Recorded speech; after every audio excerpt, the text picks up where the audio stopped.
This is Peter Davis, Chief of the Lifeguard Beach Patrol in Galveston, who is leading the search for a missing swimmer this afternoon. Chief, can you tell us what happened, please?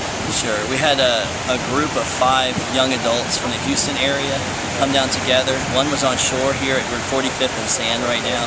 The other 4 were out swimming. Reportedly, none of them could swim, but they were all out pretty far. They were up to their neck. The lifeguard was moving down to get them closer to shore. They weren't to the legal swimming limit yet, but she felt like they just kind of looked like they should be moved closer to shore. So she was halfway out to them when it happened. They started yelling, and there was some screaming and stuff. And she, picked up the pace, swam out there. 2 women had swam in a certain amount closer to shore. She went to the farthest one out, found somebody in distress, grabbed her, wrapped her in a buoy, brought her to shore safely. Meanwhile, a bystander, who was a woman, was smart enough to grab a float, bring it out to the 2 other young ladies, and put them on the float, and all 3 of them were brought in safely.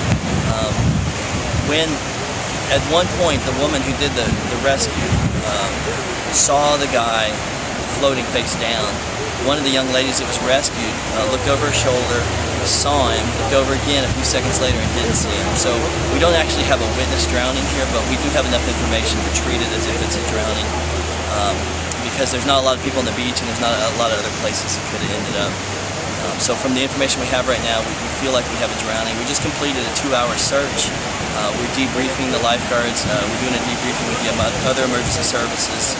The fire department is still spotting for us. Coast Guard went to refuel their helicopter, and they'll be back out.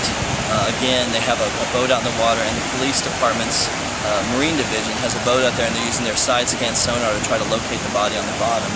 And we also have our personal watercraft out in the water in case they see something, so we'll have a rescue swimmer that can dive down and grab them. At this point, we're talking about a recovery, not a rescue. We're going to continue this for a while to come, and we'll continue making shoreline searches throughout the day and early tomorrow if we haven't recovered them yet, as with Coast Guard. Chief Peter Davis of the Galveston Beach Patrol. Thank you, Chief.